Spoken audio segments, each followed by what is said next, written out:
بانو واجان سلام و درود مرچی ما پدا گپوتران برنامه چهاریان تیوی شما خدمت هستیم. برای 2 هفته که گذشتند و ما برای گپوتران برنامه تو هم کوشش کد پوشش بدین یه 2 هفته سکین مهمه هفته که و جنگ مزن ایران و اسرائیل و شکرنده که آمریکا هم اضافه بید و عملاتی انجام داد. ما در رابطه با یه جنگ و یا آتش بسی هم که اعلام کرده که باشند که جنگ فعلا بندید، ولی ما نزانی که تا چه اندازه دوین طرف توانه و تا کنترل بکنه و یه جنگ و یا آتش بس کنترل بکنه در این معلوم نیست. و چون در رابطه با خود جنگ و اینکه یه جنگ اگر یک جنگ تمام عیاری ختم ببید که ایران حکومت سرچیر بکن رند چا یا ایران به حال سیاسی جودکار که هستن ملیتان مختلف کرد بلوچ عرب ترکی مختلف ملیتانی آیا چه برنامه هستیم و چی روتند بکنند ما گشتر لوتین یه مسائل بررسی بکنیم و همین بابت ما 2 مهمان دعوت کتک واجه رحیم بندوی و واجه جمشید امیری گما همراهت برنامه تو که واجه بندوی من چه شما رو پیسر شروع کنم چه که شما در رابطه با این مسائل من پیسر چه برنامه هم در رابطه با مخصوصا خود حمله که اسرائیل انجام داد ما شما که گپ جد و ایشه که مختلف گروه هم اپوزیسیون تو که موضع گیری های جالب کنگاند برحال یک بخش راست اپوزیسیون مدعی که کامل با طرف اسرائیل شده و یه دیگه بخش چه اپوزیسیون هم تحت تاثیر اما شعارهای ملی گرایانه و ناسیونالیستی که جمهوری اسلامی کوشش کنه که شعار استفاده بکن آن طرف وقت کشتگین و ما یک بحری چه اپوزیسیون هم گندگانی که وقتی مبارزه و مقاومت برابر جمهوری اسلامی هم افس کتک و همزمان گزینه های نظامی جنگ و درگیری هم مخالفت کنند و گوشگاند که یه جنگی که جمهوری اسلامی و اسرائیل دولتا به مردم ایران تعمیل کتگ منوتون شما نظر در رابطه با یه که طرفین مختلف اپوزیسیون هر یکی یک نیمه غش کنگی اشان باری پیسر جوس بکنن و رنده شما گشتر جزئیاتون در رابطه با این مسائل وارد ببین. سلامت به جان جان. اولا شما خدمت تمام کارکنان آریان تیوی به اضافه مهمان بسیار عزیز و بزرگوار دوست ارجمند واجه جمشید امیری صاحب و بالکل تمام گندوکان و هشکلوکان من سلام عرض کنم چه دلی جولان کیم بچار گپ ادانید که اول اجازه بده باشه باشن که این جنگی که ایرانی سر کپته این جنگا نه بلوچ یارتر نه فارس یارتر نه ترک نه عرب نه کرد هیچ کسی نیارته. این جنگ در واقع جمهوری اسلامی ویتیک جن یعنی دولت جمهوری اسلامی ایران با توجه بیشی که حکومت ایدئولوژیکی و در این حال هم خب برحال اسرائیل هم یک حکومت ایدئولوژیکی با توجه شکل گرفته به همین شکل ضمنشی که بود به قول معروف مردمان دولتی که بود انتخابی مشروعیتی هم به خاطر ایشی که مردمان بودن رای دادن و با سیستم و با ساختار باورش هستن که کلاهبرداری نکنه هزار یک دوز و کلک به قول گجران به کار نبرند که بلوت مردمان سر کلاه بیلند و بلوتند که برحال با پارتی بازی باشی که کجا یک کارد امام نظر اشاره کرده که آیه بیان سرکار ای جنبه این تفاوت سک باز هستن که او دا حکومت مشروعیت در میان آوتی مردمانی هستن ویتی مردمانی هستن بله ایران تا متاسفانه این حکومت مشروعیت سیاسی که از طرف مردمان ایران ببین نیستی. ایشی مثل روشنه ایشی حتی خود همین جمهوری اسلامی بودی تمام کارمندان کارکنان و نظام برال رده های بالای دولتیش و مطرحش کرده مثلا که مردمان رای ندهگن به این حکومت و با هزار به قول معروف بهانه و راه و یه ماده مردمان مجبور کن کشاینیتش به پای صندوقان رای. ایشی از یک طرف از طرف دیگه این جنگ جمهوری اسلامی ایران یارته پی خاطره که وقتی یک حکومت ایدئولوژی که در واقع توسعه طلبانه یعنی لوتی ایدئولوژی که آیا هسته که یک ایدئولوژی فرق گرایانه مذهبی ایشی توسعه بده منطقه تا و با توجه به ایشی که به هر حال هستند که کسانی به عنوان نیروهای نیابتی استخدام کرده هستنی است ایران خرج کرده ما سرا هر چی که بگوشه که در ارتباط با این مسائلی که هستند و مخصوصا از جنبه دیگه یکی از نکته دیگری که در واقع جنگ جمهوری اسلامی سر کپته به یاد مکنین تمامی هارت و پورتانی که کردند تمامی شعارنویسیان اکثر موشکانی پیمی کردند که نظام اسرائیل بعد از نقشه زمین محو گردد و فلان و فلانش ایشان تمام در واقع دست به یکی کرد که ایشی که بالاخره بر آن طرف به قول معروف به خاطر ایشی که بتون تو طرف برکنی خب مجبور بود در هر صورت یه حمله انجام بدن توشان. نو بحث سر ایشی که این جنگا ما مردمان نیارته و این جنگ بین مردمان اسرائیل و مردمان ایران نه، هنچون که اسرائیلی تا ماشما گفته که مردمان در واقع اعتراض کنگن برای همه حکومت و ایرانی که هم مردمان اعتراض کرده کنگند و حتما هم کند رنده، ولی از بس که ایرانی تا این جمهوری اسلامی زور فقط گو بزده و گریبان رسی که بجلد بکشید و کسانی که فعال سیاسی هم ببار زندانش بکن، تو زندان هم تا برای زیر به قول معروف شکنجه های آنچنانی وادار به اعتراف های کاران ناکردهش بکن توشم. ادانید که برحال متاسفانه اولا عرض میکنم که جنگ بین واقعا مردمان نه، یه جنگ بین دو تا مذهب هم نه، یعنی جنگی در ارتباط بر علیه واقعا مثلا سیستم یا نظام برای مذهب و دین اسلام هم نه، بین یهودیت و نظام اسلامیت. این جنگ بین این دوی حکومتانه، جنگ بین این دوی قدرتانه که با هم دیگه برای هر یک کشیشان برای شی قوت را نجات بده همدیگر جنت و کارا مختلف دیگه داره بکار برم. بانگه یک نکته دیگری که بسیار مهم هستند ایشی همچون که ما هیچ یکی را نقش نبوده بوشه این جنگ بالاخره یارته حالا سرش دور داده، ما مردمان سرش دور داده و یک نکته بیان نکنیم ما شما و آیشیت که متاسفانه به خاطر شی داره عرض کنن که به هر حال هر چی بی مردمانی که بوده زندگی کنگه وقتی که جنگ اتفاق کپی این جنگ ترهوش هم نزاند به هر حال پخت متاثر بشه از نظر مادی زندگی و امنیت، از نظر به هر حال خورد خوراک و مسائل مختلف دیگه در واقع متاثر بشه. این مسئله سرشان به هر حال جنگ همیشه خرابی یاری، ویرانی یاری، قحطی یاری. جنگ هیچ موقع رحمت هور نبوده به هیچ کس مگر اینکه برای جمهوری اسلامی ایران که از همه اولین روز گذاشت گپی همیشه بوده جنگ نعمت است. چرا جنگ نعمت است به جمهوری اسلامی؟ به خاطر اینکه یک اولا جمهوری اسلامی تصمیم گرفته که تمام هست و نیست ایران خرج بکنه به خارج از ایران، در نتیجه باید بهانه ببینی برای کار و برای این بهانه هم همیشه 1001 نمونه برای وجود یارته، برای نیروی نیابتی که وجود یارته کن توشا در واقع هر چی که توانتگی در بری از راه‌های مختلف، از قاچاق مواد مخدر بگیر که بلوچستانی تا در واقع کار انجام دادن، از قاچاق سوخت بگیر که در واقع باز هم از طریق بلوچستان در این کار انجام دادن، به خاطر که یک اولین که دو تا کشور که همسایه گنتی بنزینش نیست، سوختش نیست، مجبور بکنی به اصطلاح تانکر ببرند عادی. و ما در این حال فقری که در جاهای مثل بلوچستان و کردستان این حکومت در واقع حاکم کرده، مردم مجبور پول بری سوخت بریم کنن که مردمان این راهان هم کشید. در مجموع آنچه که این حکومت در واقع این جنگی تا کپته و واقعا یک شکست خفتباری واردی بود با توجه به ایشی که تمام اولین روزان من فکر کنم بیش از 30 نفر بین 30 تا 40 نفر تقریبا از فرماندهان رد بالای جنگ بودن و حتی من بروچی داشت ترامپ داری گوشه کنم. تو تصور بکن که وقتی که بین این اوجوبه ها واقعی مچان رد بدل با هم دیگه چیه گوشه ترامپ گوشه که واجه کار خامنه ای که من نظر خطاب کرده به عنوان پیشوای بزرگ رهبر بزرگ شاه، بروچی من تعجب کنم که داری دروغ هم بندی داری مطرح کن گوشیده که ما اسرائیل رو به خاک و خون کشاندیم و بله جنگ بالاخره وقتی که بیان چون که ترورش کرده هر کجا بود که اثر هلیته فرق نکنه بودم بیایدم بیتشم، ولی از نظر نظامی و از نظر به قول معروف تسلیحاتی ایشی دنیای زانته که جمهوری اسلامی ایران به یک نکبتی کپت که نهایتا در واقع به محض اینکه آتش بس مطرح بود بلافاصله در واقع چسبیدش و داره جور کرد و الان شعارهای آنچنانی ده که بعد از به قول معروف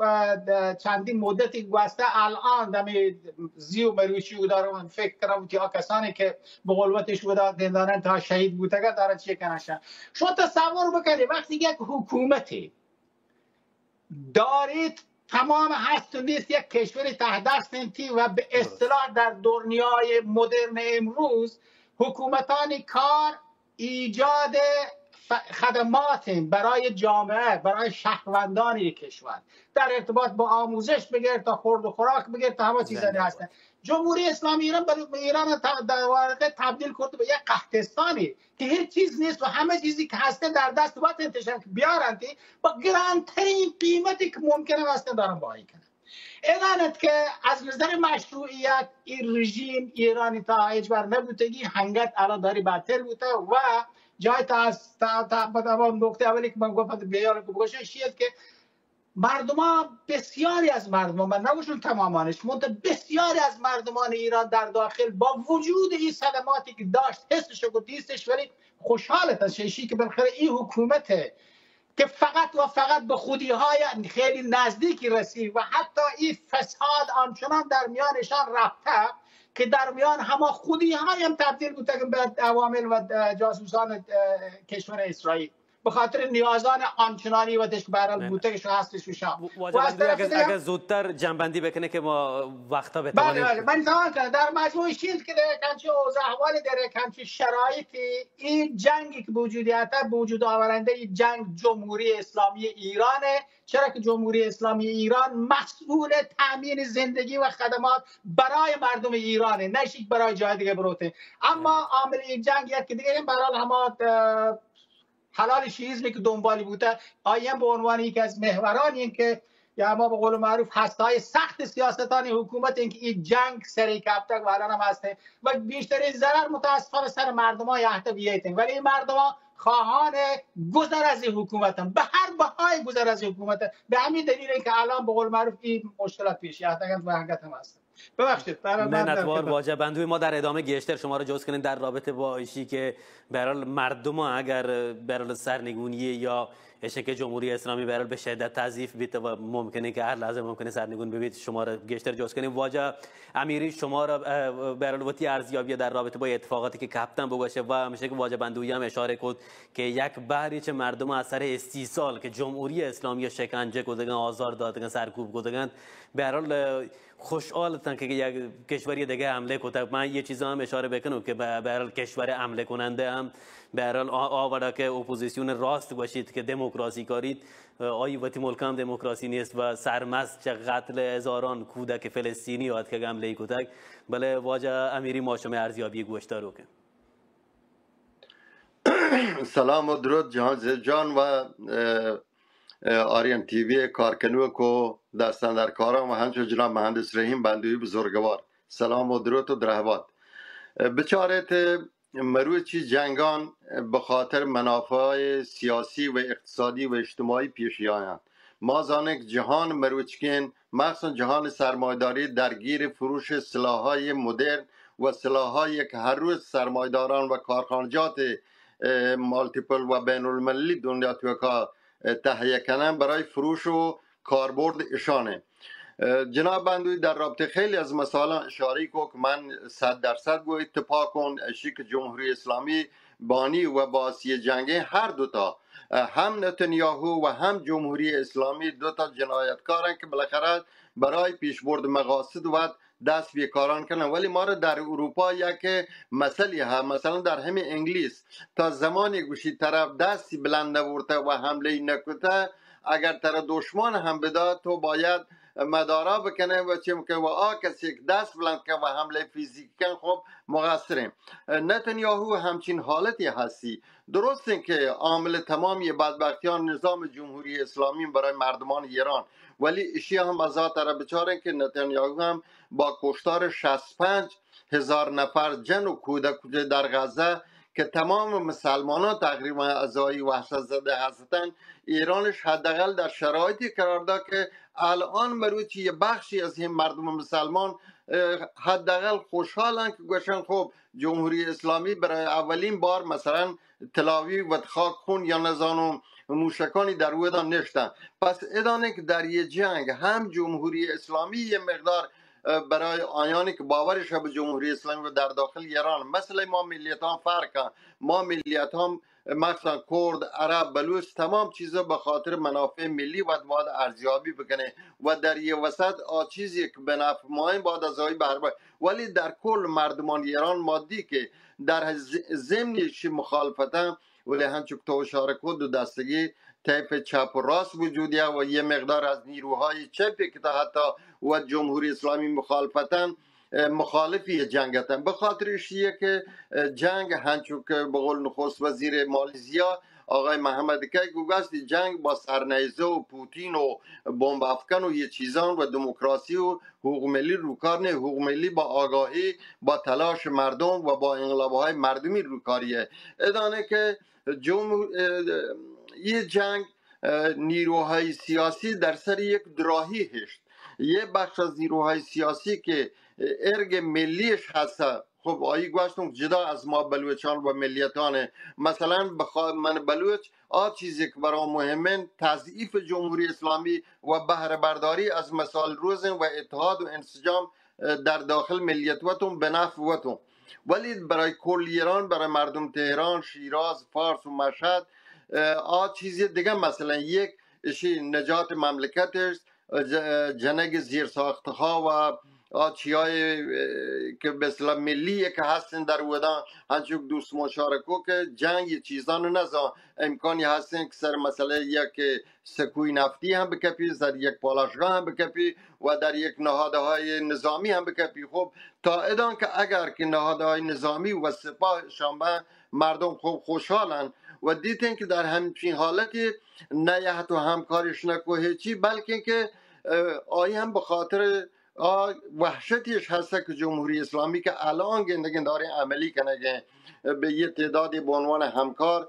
با اسرائیل و گرگ و بندگ و پدا چی کنه و ایشی پیش داری که پدا هم یه به اصطلاح خشونت و یه سرکوب نیروهای سیاسی باز هم ادامه پیدا کن و به نظر من عمر جمهوری اسلامی یک دو سال با یه جنگ اضافه کنک بود. ادانه که هم نتانیاهو و هم جمهوری اسلامی تونتش با نیات خاص وتش برسن و ایشین که بدبخت کنک و در مزیکه قرار دادن یه تعداد از مردم بیگناه که چه در ایران و چه در اسرائیل اتفاق کپی. و الان بروی چیز زمان ایشی رسته که به نظر من فشار بیارن سر هر دو تا کشور. ما در ایران وسیله نیروهای و احزاب ملی سیاسی وطن باید در خیابان بیایم و از طریق کف خیابان خواسته های فرهنگی و اقتصادی اجتماعی و برابر حقوق ادامه بده. و هم اسرائیل باید به هوش بیاد که در رابطه با حقوق مردم فلسطین، غزه و حقوق مردم وقتی یک دولت حداقل دموکراتیک همچون وقت اعتراض کنه، نه اینکه دموکراتی مثل آقای نتانیاهو یک دموکرات دست چپی بالاخره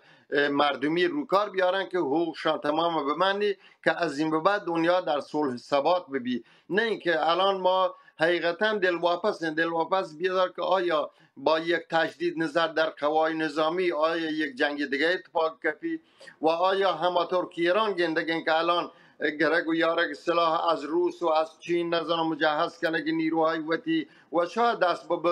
به اصطلاح موشک های خانمان سوزدگری بجن آیا هم مجهز ببی در یه وسط به نظر من مانی مردم بیگناه و بی اصلاحی که هستن. ادانه که به نظر من جنگ در هر صورت خوب نه و ما باید جنگ محکوم بکنیم و خواهان صلح و برقراری آرامش در جهان ببینیم. حالا چه از طرف جمهوری اسلامی بی و چه از اسرائیل. سپاسگزارم. زندگ باته. دقیقاً به هر حال چیزی که مردمانی جنبش به هر حال 46 سال مردم هم به دنبال سرنگونی حکومت واجب اندوی من پدا شما نمیگه کاری بله پیسر چشه که موت سوالا بپرسین. یک گوندترین سوالی هم پرسین که شما عرض به مهمان اشاره کو به سرکوب به بازداشت‌هایی که داخل بیگانند. جمهوری اسلامی دهه 60 واجب اندوی شما وقت مبارز بیت که میدان تو که به هر حال مبارزه کوتاه ما زمانگاه دیت جمهوری اسلامی در اما زمان جنگ ایران و عراق سوء استفاده کرد و سرکوب داخلی شدیدی انجام داد مخصوصا تابستان 67. انی جمهوری اسلامی وقت گوشه که نزدیک 1000 نفری بازداشت کرد و ممکنه بین یه بازداشت شدگان کسانی ببند که جنبش زن زندگی آزادی تو که فعال بیت جمهوری اسلامی ایشان به نام مأمور یا جاسوس موساد رو اعدام بکند و اصلا ما نزانی که 1000 نفر یا 800 نفر کیند آیا ایشان مثلا سابقه فعالیت سیاسی بیت منتقد حکومتند یا اصلا چه کسانی هستند نام و هویت و نشان هم معلوم نیست.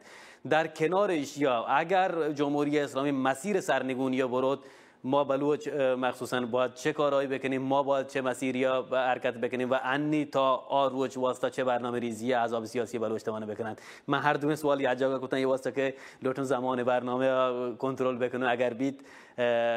5 دقیقه به 5 دقیقه پاسخ بده که ما بتوانیم بهتر مدیریت بکنیم. بسیار خوب. برای جمهوری اسلامی ایران جمهوری تروره، جمهوری وحشته، جمهوری که در واقع اصلا اوتی حیات ها سر رعب و وحشت در میان مردمان در واقع داری ادامه داده. به همین دلیل که شما اشاره که با کشتار دهه 60 که انجام دادن و همیشه این کشتار هم ادامه ودی کرده و الان هم در واقع پاهایی دیگه بهترین بهانه تحت عنوان شی جاسوس اسرائیل بوده و های جاسوس اسرائیل اسرائیل جاسوس ها گیشتر ما بوده خودیانی بوده که در درون سپاه پاسداران بوده نه مردم عادی، نه نظام فعالان سیاسی دیگه. نو ادانت که جمهوری اسلامی بدون شک الان وحشتناکترین شرایط برای ایجاد رعب و وحشت از طریق در واقع تروریسم دولتی، همین کشتارهایی که داری انجام شده به دنبال انتی و بدون شک چی هست. متاسفانه مردم اولا در این رابطه هم باید هوشیاری و آمادگیش ببینه و به اضافه در ارتباط با نکته دیگری که شما مطرح کنید چرا الان که مردم بود چیه بکنه من مطمئن نشیه که لازم نه که نظام من و ایکس و ایگرگ بلوت پنتش بدن که بوده چیه بکنن توش مردم باید بهتری بود شرایط زانه و مطمئنا هم ویتی در واقع رهبندان جور کنند و به یک شکلی و طور سازماندهی کنند. برای واقعیتا ایشان در یک همچین شرایطی اولی مسئله دانه که مردم بوده در یک همچین با این مسئله گشته در رابطه تاکید کنم که جنگ بین ایران و اسرائیل هنگت تمام نهید و با توجه به جان سختی که الان بعد از اینکه واجد خامنه ای به قول معروف از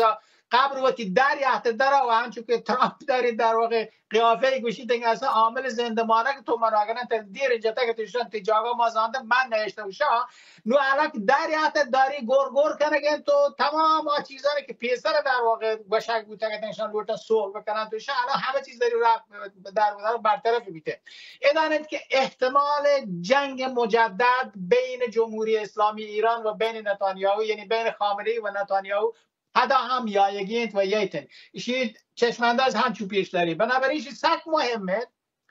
که مردمان در واقع اول در ارتباط با مسائل ایمنی امنیتی و این امنیتی از نظر فیزیکی وشون وقتی مثلا جنگ ببی یا جنگ هم چون که هر زنکو برای تروش که نزا انسان گناهکار بیگناه کشه که آدم انسانایی که اصلش بردن تو نظامی و نظامیگری کنن کشه که مردم عادی هم کشه که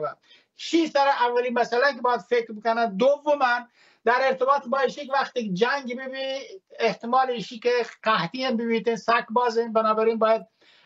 یه مقدار برنامه ریزی در ارتباط با همین مسئله باید بکنن که بتواند حداقل هزینه های زندگی از نظر خورد و خوراک برای چند ماه برایش به شکلان مختلف در واقع تامین بکنن به یک شکلان برای به دست یعنی دسترسیش ببینید به همچین چیزی. سوم دیگه ایشیه که برای یک همچین شرایطی وقتی که پیشیه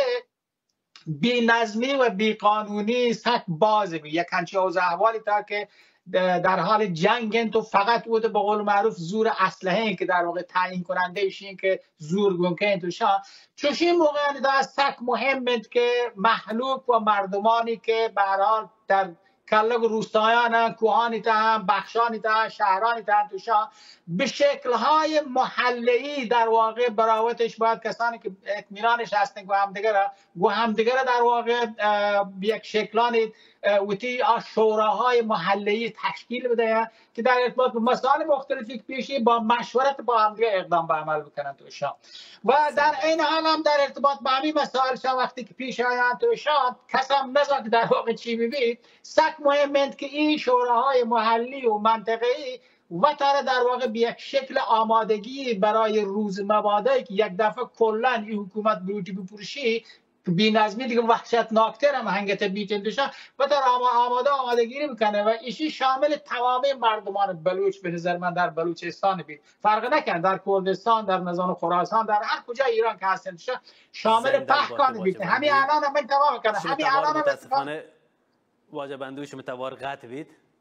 اگر سنگتان استودیو بتواند شما توار پدا من ندارم بلی توار هنگه قطعه یا نه واجب اندوی شما ادامه بده فکر کنم شما توار انو اصله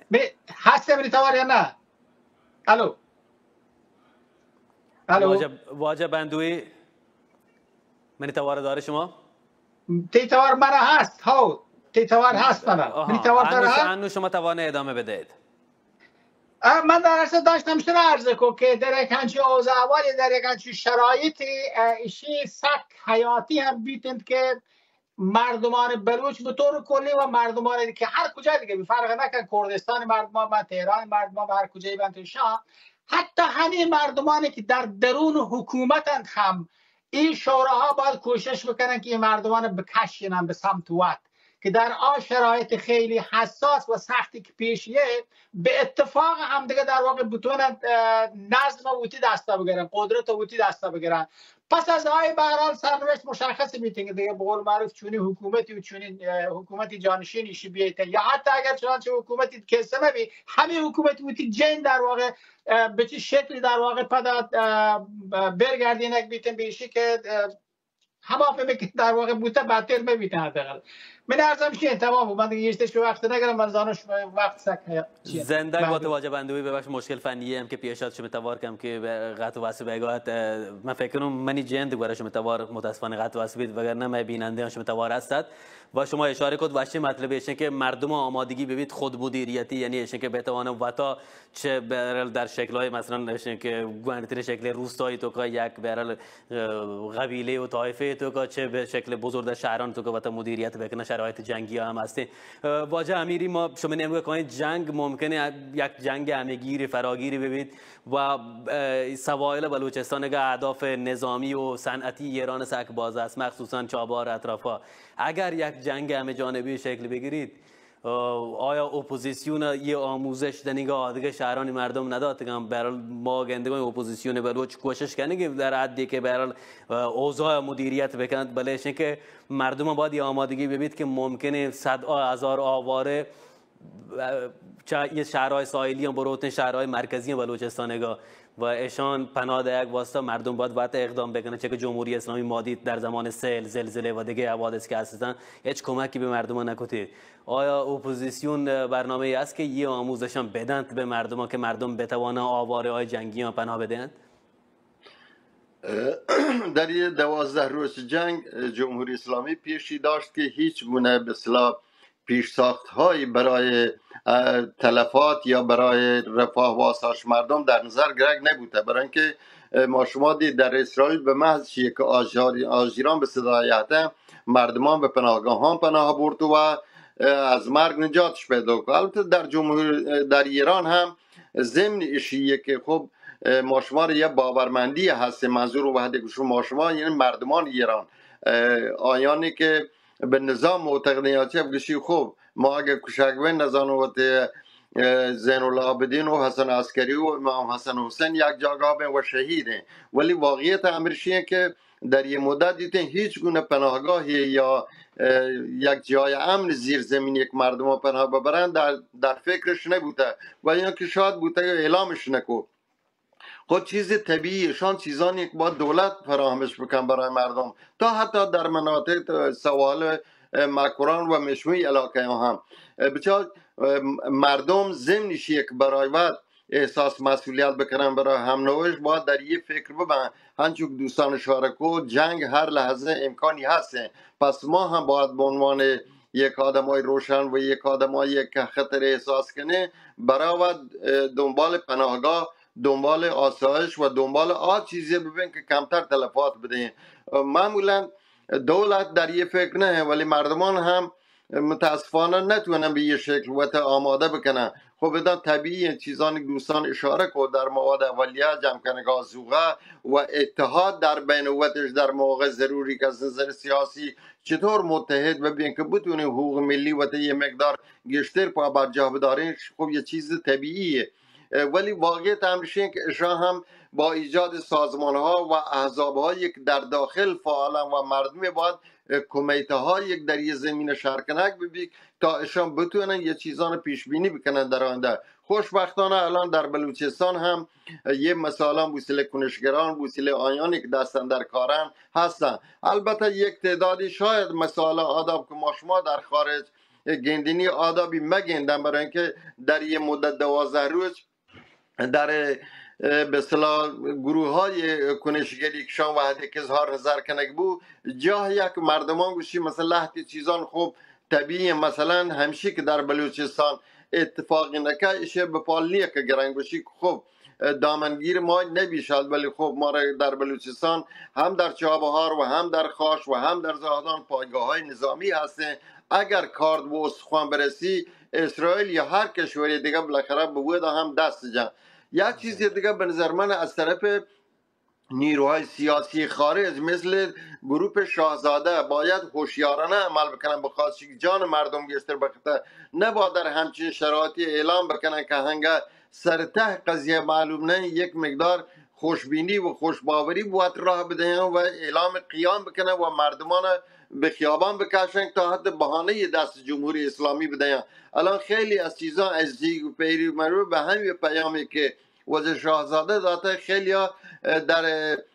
مورد تحت تعقیب و یه چیزا که نزانم که آره حالا چنگ به عنوان وابستگی به اسرائیل و یدگرادگر اعدام و کشک بیان و چه ماشما گندن در هر کشوری که هم اگر دموکراتیک ببی ولی وحد زمانی که امنیت ملی ایجاد بکن به عنوان تریتر به عنوان خیانتکار گرانتش و اعدام محاکمه کنه و هیچ کس هم نتوین چیزی بگوشی. کما اینکه گندن در که سوپر پاورهای بزرگ مثل روسیه یک کاربی، در آمریکا یک کاربی، در انگلیس هم یک کاربی، پس ایشی که ما نباید بهانه دست یک حکومت دیکتاتور بدهیم که تا اعضا و مردم عادی بدون یک بهانه مورد بازخواست و شکنجه قرار بگیرن. من هم امیدوارم مثل جناب منصبندوی مردم بلوچ از این بعد متحدانه تر و چیزی باید مد نظر قرار بدن که خاص ملی و فاید کلی ما که در آینده بتونه ازای بهره برداری بکنه و متحدانه به حقوق برسه. سپاسگزار باشم. شما اشاره کد به واژه پهلوی ابران که من فکر نکنم کسی ایران تو که ابر اهمیتی دادن و دیگه یک نکته مهمی هم که من ذهن راسته ابران تو که اشی که پهلوی هم پتا و هم پیروکا هزاران نفر دقیقاً به همین بهانه کشته، یعنی مخصوصا شخص محمد رضا شاه پهلوی ها هزاران زندانی سیاسی حتی وقت جلوی دوربین گشته که کسانی که چپ بیتگن و چپ به یک مارکسیسم به یک کشور تو که جرمی حسابی کد هزاران نفر به بهانه که چپ بیتگن متهمی کدن به همکاری با روسیه و اعدام کدن و که جمهوری اسلامی هم دقیقاً اما روش رو سرکوب کنه. واجه بندوی ما پدا شما نمیگه کنیم به هر حال شما یه روچان تو که مازانی سگ مشغول در رابطه با اما اپوزیسیون مختلفین گروهان تو که من شما پیسرچه برنامه هم در رابطه با یه مسئله کم که گپ زد اشی که اپوزیسیون مخصوصا اپوزیسیون ملیت‌های مختلف ما گندگان مثلا کنگره ملی کردستان چند روز پیش یک بیانیه داده که چه احزاب کردی دعوت کرده که کل احزاب کرد یک جا جمع ببند یه شرایط تو که ممکنه به هر حال خلای قدرت ایران تو که پیش بیاد. هم در رابطه با احزاب بلوچ اگر بیت توضیح بده که آیا ایشان جنبه یک واسطه امکان و ابزاری است شما و واجه امیری دستا اگر در ادامه واجه امیری هم یه وابطه جز کنه و در کل سراسر ایران هم ما گندگانی که ابزار به نام کنگره ملیت های ایران فدرال و غیره هستند ولی در عمل ما نگندگانی که کار خاصی بکنند. اگر بیت شما توضیح بده که یه روچان واسه شما های برنامه ریزی جدیدی کوته یا نه؟ والا متاسفانه اپوزیسیون ایران در کل و وقتی که برسی پده با اپوزیسیون ملیت های مختلف به شکل های مختلف مورد هجوم قرار گرفتن، چه از طرف حکومت ببین که یعنی همه بخشی ببینید که از مرکزگرایان که در قدرت هستند و چه بخشی ببین که به عنوان اپوزیسیونن اما دیدگاه سیاسیش دقیقا همه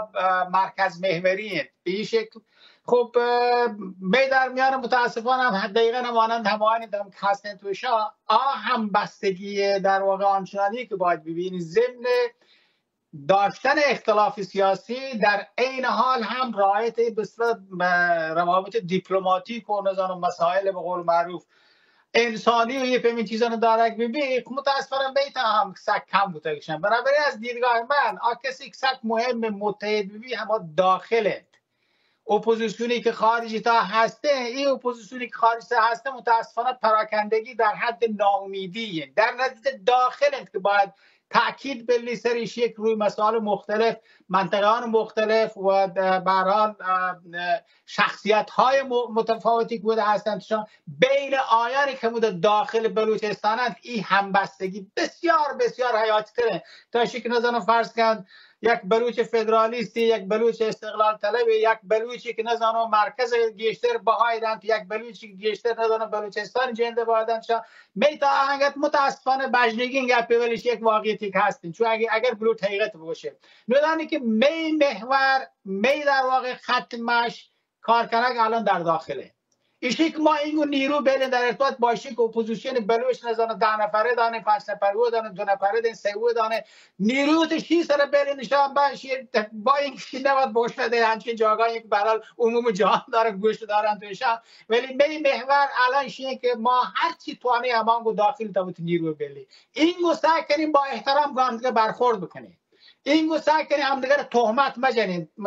مجنیم گو همدیگر برای به این شکل روابط حفظ بکنیم با همدیگر میدانید که شیعه البته خب تا از روحی روانی واقعا یک به قول معروف یک کمکی ببیتیم برای داخل که نزانم فرض کن اپوزیسیون بلوچ نشتن گو همدیگر رو به هر حال به این اصول رسته تو به چیزا رسته ششن تنه ودی ده جبه وجودی حتی که نزانم تام وقتگان تو پروش بودن تو رفتگان تو شین که الان وقتی اند که چه من فدرال خواه بون چه کسی که استقلال خواهی چه کسی که برحال به یک شکل دیگه هستیم ویتی نیرو بلی در درونه در واقع داخل ایران و داخل بلوچستان اودن در ارتباط با سازماندهی مردم در اودن میتونی نیروی بلیت و کار بکنه و برای چیزا خوشحالی میگم چون که واقعا یک کسانی که در این رابطه بتوانند دست پیش بلند گام پیش بلند شا ولی حقیقتا ما با آن حزب مردم بلوچستان این باره تا ضرورت نگین دیگه نیروی در این رابطه خارج از کشور بیش یک صرف بکنیم همچون شکام که اصلا در واقع هزاران انگم جنگ بوگن تو جنگن تو ایشانه میشه که بیشتر مسئله وجودیت منی خیالا ولی در اصل هر کسی در رابطه بلوچ پیشگام ببینن شما ما برای گفتگو برای گفتار کردن مثلا در واقع پشتانه کنی حتما مطرح کنی ولی ما نیرو الان اینو در نه متاسفانه منت واجه بندوی ما تقریبا به 5 دقیقه پایانی برنامه رسیدگان واجه امیری نوبت شما یه 5 دقیقه پایانی ها ما شما رو در رابطه با برال جبهه متحد بلوچستان و شما مثلا شما هم بود همین سوال ما که واجه رحیم تقریبا تا حدود جواب داد من جستشین که شما برال در رابطه با اپوزیسیون سراسری من منظوره آیا آمادگی یا چطور گندگاه آمادگی که ملیت هستن ما گندگاهی که رقابتی خارج از ایران هستن رقابتی که مرکزگران کوشش کنگان که حکومت بعدی ایران یا حکومت برال متمرکز تهران تو که بدارند و ملیت اماننده که پیسر چه یه حکومت بی‌توهنی هستن اما مدل برخورد بکنند آیا شما یه وضعیت اپوزیسیون که به اپوزیسیون ملیتان مختلفه شهر گندگاه شما نظر یعنی کامل اما اندازه‌ای که ما را انتظار هستیم آت که دیما یا نه باید گیشتر کار بکند و نیازی هستی که فعالتر بچه که ما سوالا اگر واضح تر بپرسیم ما هر حزبی تو که چهره های مطرح گندگاهیم ولی ما هیچ وقت یک نفری یک گروه یا چند نفر به عنوان نماینده کل ملیت نگنده یعنی ما گنده که مثلا یک هر حزبی یا یک چهره کاریزماتیکی یا چهره رهبری به توسط مشخص کتا گارتک دیما بله مرکزگران شاید یک فردی هستیم و فردا به عنوان رئیس جمهور پادشاه یا هر عنوانی معرفی کنند بله کل اما دستگاه یا اما گروهی که هستیم آیا باتی سرزانند ملیتان در اینگاه یک کار نکوتک پرچه نکوتک و یه منی جوستیم هم انتقادی هم جوستیم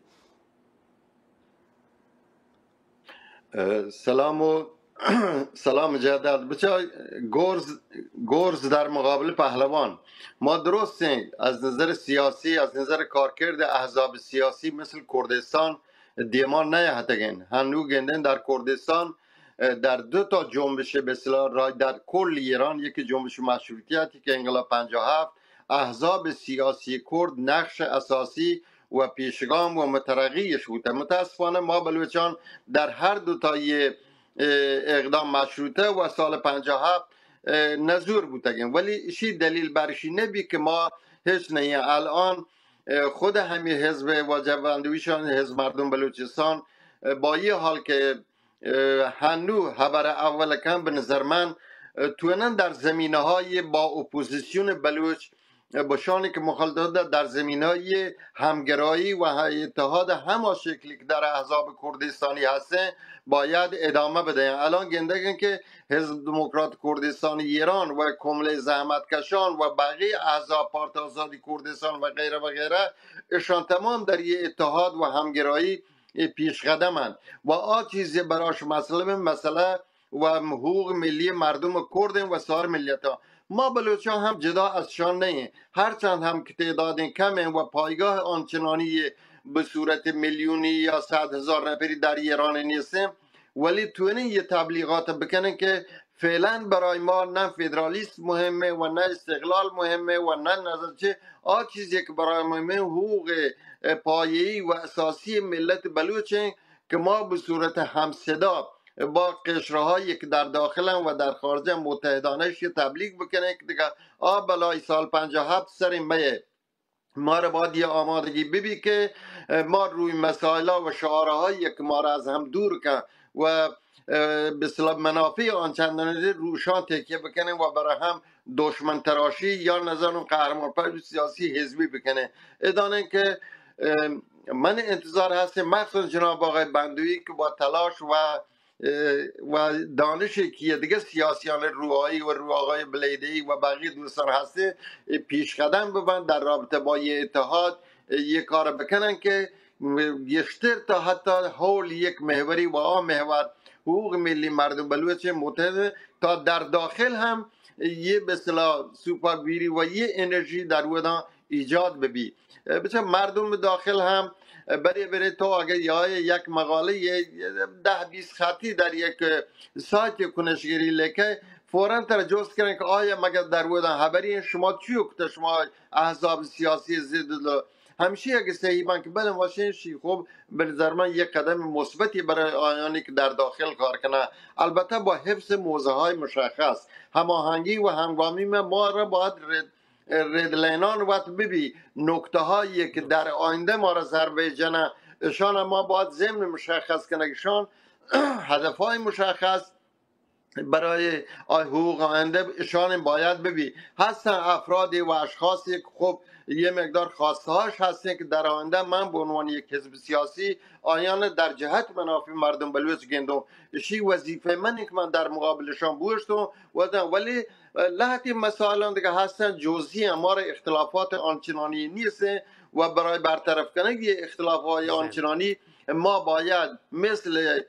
کردستان یک احزابی باید متحدانه در رابطه با همگرایی و همصدایی متحدانه با هم تشکیل بده و یه مسائلان به دین ببره. اگر بالفرض به عنوان حمله اسرائیل ما باید به مردم و به نیروهای سیاسی و تفهیم بکنه که نقطه های ضعف و نقطه های قدرت در ادان در کجا چه چیزی به نفع ما و چه چیزی به ضرر ما. اگر اشان مشخص ببند به نظر من راه برای مردم بلوچ ساده تر بی و مردم توی راه آینده بوده بهتر تشخیص بدن تو دیمای ببرن. ما را هم چاره جز از چیک با هم متحد ببین و البته متحد سیاسی متحدی که نه اینکه متحد ببین به خاطر اشی که آیه یر بجنن و من شرطون آیه بهترین نشان نه تخریب مکنه یه تخریب متحدی ببین که مردم عادی بلوچ از معلمین زحمتکشان سوختبران کارگران کشاورزان و درستی طیف ازایی استفاده ببرن. ما باید مردم رو تشویق کنیم دنبال حقوق اساسی و ملی و حقوقی که در جهت رفاه و آسایش مردم ببین، نه حقوقی که فقط من بلوچیون و بلوچان سردسترم و یه دیگران گوات ببان. نه، باید تلاش بکنه در جهت همکاری و روی دیدگاه های انسانی و مردمی. سپاس و تشکر ندارم. مرسی. منتوار واجه امیری. من برنامه تقریبا آخر رستک چه که برن موضوع هم باز باشه موضوعیه ما 1 دقیقه اردو مهمان پدا فرصت دهیم که وقتی برای جنبندیه بکنند یا اگر کلوب به مردم هسته واجه امیری من فقط شما ابر جوابم یک کامنت بدین که من یه جوز اند پیسرام واجه بندویه واشنگ گپ کد گوشته که اتحاد شهری ولی تکثر اعضاب هم شهر نیست واسه که تکثر اعضاب باعث بید که از ما برای یک رقابت سالمی تو که برای شرایط دموکراتیک در بکنن بهتر چه تک از بیا یه روشن چه که من واجه بندویی هم ابر یادا کردم واجه بندویی میکروفون جان واجه امیری شما رو نه تکثر احزاب خود ضروری هر حزب هر حزب پالیسی وتی حزب وتی های دوره ولی وحدی که من گوشون بسید در رابطه با اتحادی که در کل به نفع مردم ببی. البته خب احزاب آزادن تکثر وتش ببی دیدگاه های خاص وتش ببی و او چیزانی که اعتمادش و زانم بهتر تو کار بکنه آیی وقت حفظ بکنه. ولی در جاهایی که گندن که نه در ادام بالفرض همخوانی و یک صفی و یک جهتی خوبه ادامی بده. همه کاری که در بلوچستان شهری بری ما گندگن در بین مردم. زندگ بات. ما 2 دقیقه پایانی رو تقسیم کنیم بین هر دو مهمان. واجه بندوی شما را اگر گبری کلو و گپی هستین در حد 1 دقیقه میکروفون شما اختیاره.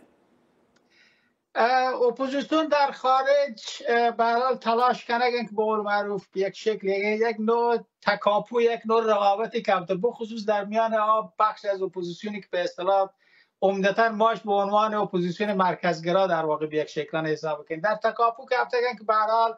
ارتباطات خیلی به قول معروف برجسته و خیلی هم غلیظی رو در واقع برقرار بکنه و احزابی که متعلق به ملیت ها مختلف هم و به نظریه که در هر صورت الان این جنگ ایران و اسرائیلی که الان وجود جنگ ایران و اسرائیل نداره، جنگ بین واجه نتانیاهو و واجه خامنه‌ای در واقع هست و ایشان باعث بود که الان یک سرپور گیشتری ترونتو کاهمترینی و تقریبا مطمئنترینی وجود بیه و چشمانداز ایشیند که اپوزیسیون به قول معروف بین ملیت های مختلف و مرکز به یک تفاهمی نزدیکتر دارند و ایشی جای امیدواری به نظر من اگر چون همچین اتحادی همچین همبستگی بتوان وجود بیشی توان سرنوشت ساز بود. منتوار واجه رحیم بندوی. واجه امیری میکروفون 1 دقیقه شو به اختیاری. من واجه بندوی همقیدم بالاخره پیش البته یک چیزی در ادام هست اینشی هم فراموش مکنن که در یه جنگ یه مقدار دیدگاه های گذشته و ستم هایی که بر مردم از هر دو طرف روا بوده چشم پوشی کنگ نبند. مردم عادی مردمی که در ایران مخصوصا چه کنگ به عنوان مسلمان خب طبیعتا یه مقدار خواسته ها و چیای وقتش هستیم دیدگاه مردم عادی با احزاب سیاسی بری دچار تناقض. احزاب سیاسی خب منافع ملی سیاسی در نظر گرفتن ولی مردم همطور منافع مذهبی و منافع نظانو که جهانیه که نظانو به عنوان اهل سنت یا شیعه که در جهان هستنش اشان چیه بکنن. در رابطه با اسرائیل به نظر من همین موضوعه. الان هم آداب که گندن در جهان عرب مروچی ضمنش یک بعضی از حکومتان یعنی از اسرائیل حمایت کنن ولی مردم عادی به عنوان شعبی که در حکومتن از چی مثلا خوشحال بن که یکی در مقابل اسرائیل بوشتی اشی خود به خود جایگاه و وجهه یک نظامی که بالفرض کاری سرکوبوته برای مردم اشی تغییر جدیدن. پس در ادان نتانیاهو و امثالان زمینشی که کمک کنن بشی که مردمان یه مقدار نفس راحت برای نظام پا بیاین ولی از آن طرف همگامی و همجهتی در رابطه با جمهوری اسلامی گشتر کنه. به نظر من اشیه که ما باید هوشیار به هر دوتای در جایگاه وقتش باید با شکلی قرار بدن که استفاده بکنین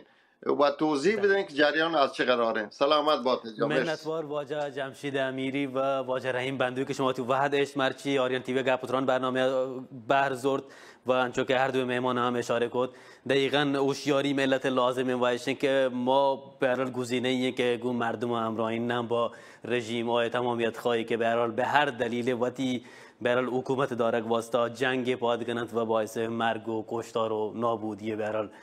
هزاران انسان ببند. ما پدا هم چه یه بابتا که در رابطه با جنگ و ایشن که ممکنه یه جنگ برحال تبدیل به یک جنگ تمام عیاری ببید پدا مردم یه هوشیاری دارن که مردم وقتی آمادگی ببید و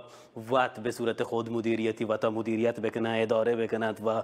هم دیگر کمک بکنند مخصوصا به کسانی که جنگ دوکا آواره بند و دیگه شهرها ممکنه پناه ببرند. یه وضعیت اقتصادی دوکا نیاز است که مردم به هم دیگه کمک بکنند. منتوار چه بانو کو واجهان که چه هر کجای دنیا آریان تیوی و گپوتران برنامه چالو کند. شما درستان شب باشید.